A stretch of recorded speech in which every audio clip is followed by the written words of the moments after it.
Assalamualaikum warahmatullahi wabarakatuh. Gus, saya yang bertanya, tadi Antum sempat membahas tentang sifat-sifat Allah yang sempurna. Beberapa hari yang lalu ada teman saya yang tanya ke saya, Mbak Nafilah, kebetulan anak ini memang baru hijrah gitu ya, baru belajar Al-Quran, baru baca-baca. Dia tanya, Mbak Nafilah, Allah itu boleh nggak disifati sama sifat yang mohon maaf kurang baik seperti makar, penipu atau yang lain, karena Allah kan sangat sempurna. Dan dia kebetulan waktu itu dia lagi menyebutkan ayatnya ke saya yang wayamkurullah wayamkuruna gitu. Ya, wa makarullah wallahu khairul makirin wa hum la yash'urun. Nah, di situ dan di surat Al-Anfal juga ada ayat yang tentang Allah itu sebaik-baiknya tipu daya gitu, mempunyai tipu daya yang sebaik-baiknya. Nah, itu kan menunjukkan kalau Allah itu punya sifat tipu daya. Jadi dia waktu itu agak ngotot ke saya, berarti Allah juga bisa dong disifatin sama sifat yang jelek-jelek yang seperti itu, Mbak Nafila, gitu katanya. Menurut Antum itu gimana? Saya juga masih belum jawab sampai sekarang pertanyaannya teman saya itu, karena saya masih bingung gitu. Jadi saya tanya sama Gus gitu, mungkin ada pencerahan gitu buat saya menjawab gitu. Terima kasih. Assalamualaikum warahmatullahi wabarakatuh. Di antara ilmu, sisi ekstrimnya ilmu balaghah adalah kalau kamu tidak memahami balaghah, maka kamu akan mengatakan Quran ini bohong, karena kamu tidak tahu tasbih itu apa. Terus misalnya gini, Allah memaklumatkan di Quran bahwa orang kafir itu sumum bukmun umyun. Sumun artinya itu budak, apa, tuli. Bukmun artinya bisu, umyun artinya buta. Itu kalau kamu nggak ngerti balaghah, maka faktanya apa? Ternyata orang kafir tidak tuli, tidak bisu, tidak buta. Tapi kalau kamu ngerti balaghah akan tahu ini tasbih yang baligh, perumpamaan yang sempurna, kesusastraan. Jadi kalau orang muji Nabi itu nggak boleh bilang anta kasamsi, itu kurang keren. Kamu ibarat matahari, kurang keren. Kafnya dibuang, anta samsun, anta badrun. Kamu matahari, kamu rembulan. Nah, kalau orang sedang pacaran itu kalau bilang kamu ibarat bunga, itu kurang keren. Wah, kamu ya bunga saya itu, kan terus keren kayak. Nah, itu balaghah. Nah, di antara balaghah itu ada namanya wal ityan bil kalimah lil musyakalah. Jadi mendatangkan kalimat bukan dengan makna semestinya tapi lil musyakalah. Musyakalah itu perimbangan. Wa makaru wa makarawah. Mereka bermakar dengan tipu daya. Wa makarawah, dan Allah pun melakukan itu. Berarti Allah menipu daya mereka? Ya enggak. Kalau dilakukan orang baik itu namanya kecerdasan. Tapi kalau dilakukan orang dolim itu namanya tipu daya. Jadi misalnya gini, ada orang bikin alarm supaya maling itu terdeteksi atau pakai CCTV, itu namanya kecerdasan. Tapi kalau maling pakai CCTV untuk kalau nyolong, ngerti pergerakan yang punya rumah. Jadi sama-sama melakukan itu, tapi beda. Sama mati juga gitu. Ketika kita pecundang, matinya mati sangit gitu. Tapi ketika kita pahlawan, matinya mati syahid. Artinya ya sama-sama mati. Nah, di balaghah itu ada istilah musyakalah. Musyakalah itu, ayat itu sebenarnya banyak, Mbak. Ada yukhadi'una waha wa huwa khadi'uhum. Wa yamkuruna wa yamkuruwah wa makaru wa makaru, itu banyak. Jadi di antara sisi yang harus kita pelajari dari ilmu balaghah adalah kalimat itu banyak yang tidak semestinya. Ya itu tadi, misalnya kita bilang, coba kamu jalan dulu. Kalau kita bawa mobil, maksudnya mobil itu jalan, kita duduk. Tapi kalimatnya tetap, sudah kamu jalan dulu. Mau naik mobil kok dibilang jalan. Jadi berdiri juga gitu. Ya yuhal muddathir kum fa'anzir. Kum, berdirilah kamu. Berdiri maknanya mengurus sesuatu yang serius. Itu orang Arab bilang berdiri. Sehingga disebut wayuqimuna sholat, dan mereka mendirikan sholat. Apa semua sholat itu bentuknya berdiri? Nah, nuruti cangkem elek kan protes. Makanya begitu juga sholat. Sholat itu harus menghadap kiblat. Yang benar aja. Kalau pas sujud menghadap apa coba? Menghadap tanah kan? Jadi kalau nurutin bahasa ini nggak ada yang benar gitu. Maka berhati-hatilah dalam bahasa, karena bahasa itu nggak jelas. Kalau kamu sedang senang istri kamu, mesti bilang gini, wah saya cinta kamu karena kamu cantik. Harusnya istrinya tersinggung. Sehingga gini, berarti suatu saat kalau saya jelek, Anda sudah tidak cinta. Kan? Kebetulan para istri tidak pinter, sehingga dipuji gitu ya seneng. Sebetulnya itu tidak pujian, itu bahaya itu. Berarti dia mencintai saya sejauh saya masih cantik. Kalau enggak, ya sudah macam-macam. Dan ya rata-rata macam-macam betul itu. Artinya bahasa itu gak usah dimaknani, makanya saya kemarin bilang sama Pak Rohidin itu, Bu ya UI itu kalau ngaji misalnya Bukhari dengan pemaknaan ulama.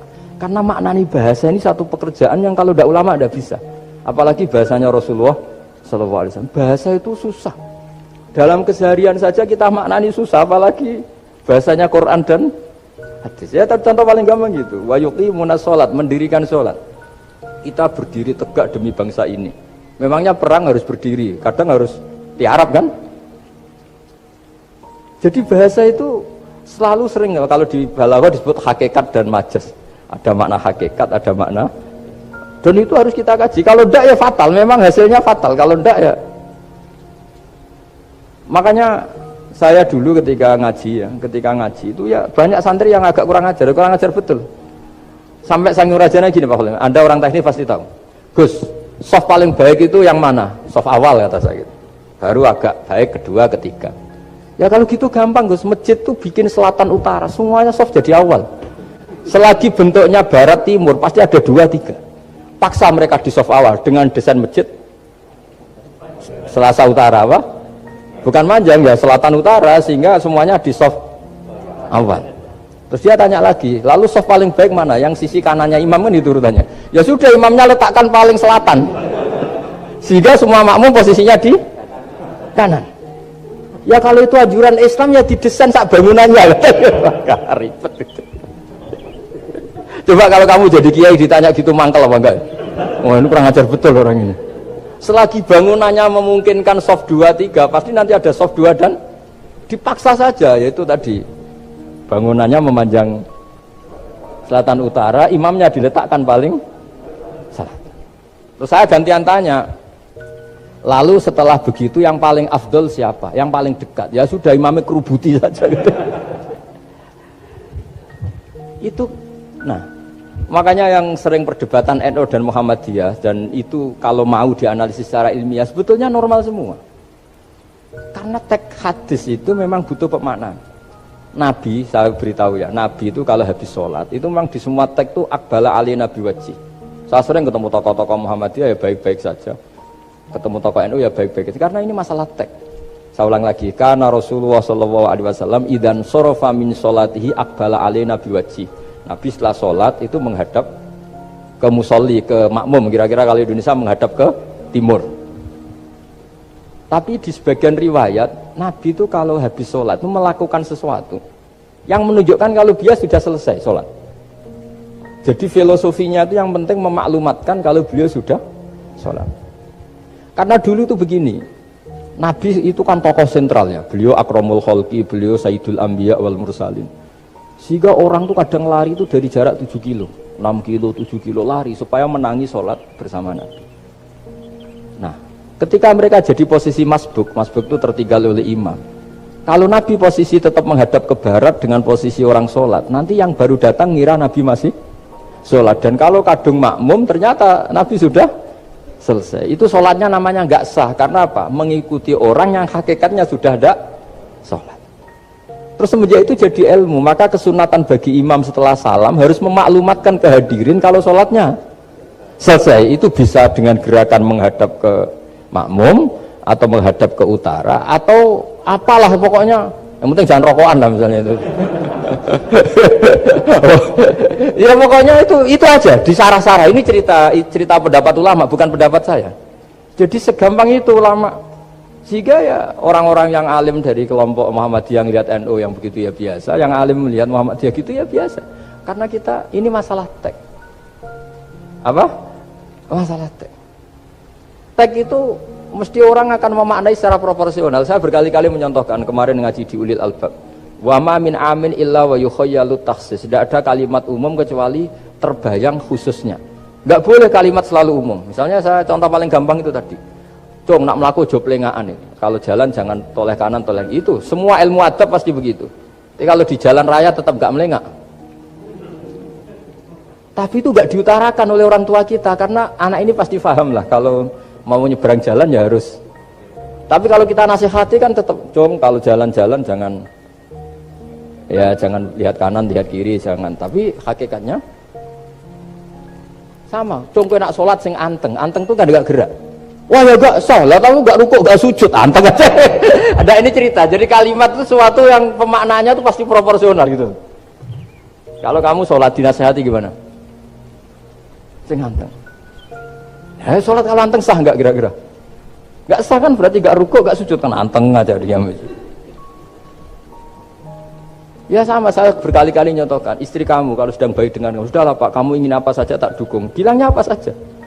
Tapi kamu jawab, saya ingin poligami. Wah, sekarang padahal bilangnya apa saja. Maksudnya kecuali itu kan gitu. Nah, ya makanya ini cerita lah. Quran itu ada sekian kalimat yang maknanya itu proporsional. Seperti wa makaru. Jadi misalnya gini ya, contoh paling gampang yang populer. Nabi di Gua Thur. Gua Thur itu ya gua Arab ya. Kedalamannya enggak banget dalam. Terus Allah merekayasa itu dengan cara ada laba-laba yang masang jaringnya di situ, terus ada burung dara yang di situ. Itu ya disebut makruh, rekayasa Tuhan. Tapi orang pasti sepakat itu namanya kecerdasan. Karena orang kafir yang mengklaim dirinya cerdas, dirinya terlatih, dirinya ahli mendeteksi musuh, ternyata hanya ditipu seperti itu, nggak tahu. Nah karena ini pekerjaan kesalehan disebut kecerdasan. Apa disebut?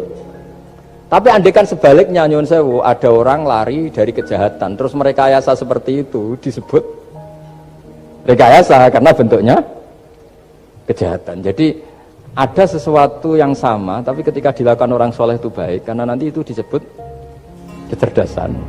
Kalau dilakukan orang dolim itu buruk, karena itu disebut rekayasa. Ya kira-kira seperti itu. Baik, mohon izin satu lagi Ustaz dari komentar YouTube dari Bapak Kristiano Sulistianto. Gus, bagaimana dengan orang bodoh yang dijadikan sebagai pemimpin? Bagaimana dengan pertanggungjawabannya? Sekian Ustaz. Begini ya, kalau bodoh dengan makna kita ini kan biasa mengkaji Quran ya, terutama kita yang di pesantren, yang dosen VAI atau siapa saja yang nekuni ilmu Quran. Ada sisi manusia itu punya sifat permanen yang oleh Allah disebut wa kanal insanu dzaluman jahula. Manusia itu banget bodohnya kata Allah. Sudah banget bodohnya, banget dolimnya. Sehingga kita bilang bodoh itu sebenarnya bukan ngenyak ya. Ya memang manusia mau tidak mau harus bodoh lah. Teorinya gampang, yang perlu diketahui itu kan banyak. Toh kita harus dititipi ilmu hanya sedikit. Dari yang banyak tahu sedikit itu namanya apa coba? Bodoh kan? Jadi sifat bodoh itu tidak perlu kita hindari banget. Mbok kita sudah alim, sudah alama, sudah apalah, tetap ada saja yang kita tidak tahu kan. Lalu pertanyaannya, gimana kalau orang bodoh itu mimpin? Bodoh apa? Kalau bodoh tentang uang ya bagus. Makanya Nabi pernah ngintikan aksaru ahlil jannah al-bulhu. Nanti penduduk surga terbanyak itu orang-orang bodoh. Misalnya ada rektor, menteri, pejabat, gak pernah korupsi, itu teman-temannya bilang pinter apa bodoh? Teman yang kroni itu bilang apa? Bodoh kan, punya kesempatan, tidak diambil, itu namanya bodoh. Tapi kalau malaikat bilang ini pinter gitu, karena bisa mengendalikan apa? Nafsu. Makanya kalau pertanyaannya gimana hukumnya orang bodoh yang mimpin? Bodoh apa? Kalau bodoh cara mimpin ya memang keliru betul. Wong bodoh cara mimpin kok tetap mimpin. Tapi kalau dia bodoh, nggak tahu caranya korupsi, nggak tahu caranya selingkuh, nggak tahu caranya nggak bener, itu ya pinter itu. Karena Nabi itu yang unik kadang muji itu aksaru ahlil jannah al-bulhu, masyhur hadis itu. Kebanyakan penduduk surga itu orang-orang bodoh. Sampai Mbah Mun tuh kalau guyon ya lebih guyon dibanding jenengan. Kata Mbah Mun gini, aku itu saake suar wargane wong-wong bodoh, saake kenaan malaikat. Kan di surga itu orang akan dikasih sesuai keinginannya. Wong desa-desa itu taunya makan enak kan jadah, terus uduk gitu. Terus bayangkan cantik tuh ya orang ya kayak gitulah, orang desa rodok melek sidik ya cantik, terus bangir sidik ya cantik. Karena surganya memberi yang diinginkan, akhirnya menunya yaitu itu saja. Karena dia kan nggak pernah makan pizza, terus nggak pernah melihat orang cantik Pakistan, Turki, jadi seleranya ya itu. Jadi kata Pak Mun, mulane wong sing pengalaman, jadi kok surgane mewah. Itu kan bayangkan kamar mandi mungkin ya kamar mandi di kampungnya kan itu udah bagus ini. Ya saya tidak tahu apa betul begitu apa enggak, ini guyon. Nah bodoh seperti itu. Jadi kalimat bodoh itu ada bodoh beneran, itu memang bener-bener bodoh. Tapi di beberapa ilmu tasawuf, bodoh itu kadang dipuji. Yaitu tadi aktsaru ahlil jannah al-bulzu. Kebanyakan penduduk surga itu orang bodoh ya kayak kita. Kalau kita rektor atau menteri keuangan atau pejabat kok tidak korupsi, itu kata teman-teman KKN kita itu apa namanya? Bodoh kan, ada kesempatan kok enggak dimanfaatkan. Tapi kata orang-orang baik itu pintar. Pemimpin ya gitu Pak Rektor. Jadi saya merasakan jadi kiai. Saya itu nggak suka mimpin. Karena sebetulnya takut kalau orang ini tidak mandiri. Semua kok tanya kiai semua tanya. Ya kadang orang sangat percayanya kiai itu ngasih nama anaknya saja tanya kiai. Padahal bisa baca kitab. Kadang ya dia doktor dari Al-Azhar. Ya kamu itu ngalim kok nama saja tanya kiai, apa memang kamu nggak bisa? Wah biar barokah Gus kalau nama dari jenengan, ribet kan? Ini kan ribet. Akhirnya saya tidak mau, barokahnya tidak mau itu terus mereka mau memberi nama sendiri. Makanya kata bapak saya itu kalau ono imam masjid wis tuwek ngimami terus itu gak istiqomah hak jenenge, mau digenti. Jadi artinya kalau ada seorang imam masjid tuwek sudah batuk masih ngimami saja. Di satu sisi itu pinter ya, di mana-mana kalau ada yang tua sama yang muda ya didahulukan yang tua. Tapi kalau pertanyaannya itu kalau di bab adab. Tapi kalau nanti temanya regenerasi, ini tersangka enggak? Ya saya ulang lagi ya, ada imam tua sudah batuk-batuk. Kalau temanya akhlak dibenarkan. Di mana-mana kalau ada yang tua yang jadi imam ya tua. Tapi kalau temanya regenerasi, tersangka kan dia. Lah ini lainnya gimana ini kok enggak regenerasi? Artinya gini, makanya saya bilang kalimat bodoh beneran apa bodoh yang relatif nisbi. Jadi manusia itu seperti itu, makanya disebut wakanal insanu zaluman jahula. Di bab adab dia benar jadi imam, tapi kalau babnya regenerasi salah. Makanya kalau jadi pemimpin berkali-kali, makanya benar Indonesia dibatasin 2 periode. Harusnya kalau teori pengalaman, benar mana presiden ketiga sama kedua? Benar ketiga kan lebih punya pengalaman. Tapi kalau dibalik, pakai teori regenerasi, memangnya orang Indonesia hanya dia tok yang bisa jadi presiden. Tapi kalau pertanyaannya, yang belum pernah jadi presiden sama yang pernah jadi presiden, kira-kira mimpinnya tahu mana? Ya kalau ya manusia itu bisa dibolak-balik gitu. Makanya saya berkali-kali bilang agama yang urusan sosial itu tidak ada pakemnya. Gimana hukumnya orang soleh berteman orang fasik yang dugem yang apa? Buruk. Nggak boleh orang soleh berteman orang fasik, takutnya ketularan. Tapi kalau dibalik, boleh nggak orang soleh membina orang fasik? Boleh, bisa bina kalau berteman. Kamu bisa bina orang tanpa berteman? Tidak bisa. Tapi kalau pertanyaannya, boleh nggak orang baik berteman orang buruk? Nggak boleh kan? Takut terkontaminasi. Tapi kalau dibalik, boleh nggak orang baik membina orang buruk?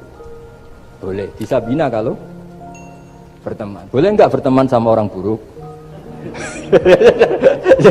Jadi makanya di sini ini kalau sudah sosial itu ada muktadul hal namanya kalau dalam pesantren itu. Konteksnya apa?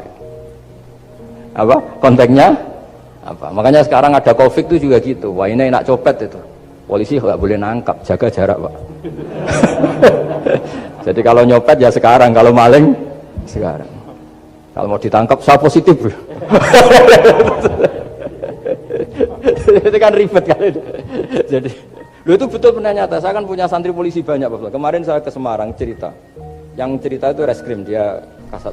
Itu cerita. Kemarin tuh ada Gus maling sudah ditangkap lepas.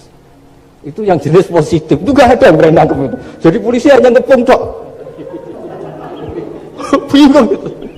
Polisi ya takut mah positif orangnya.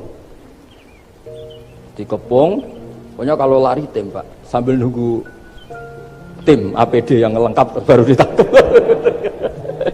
Ya saya kira demikian.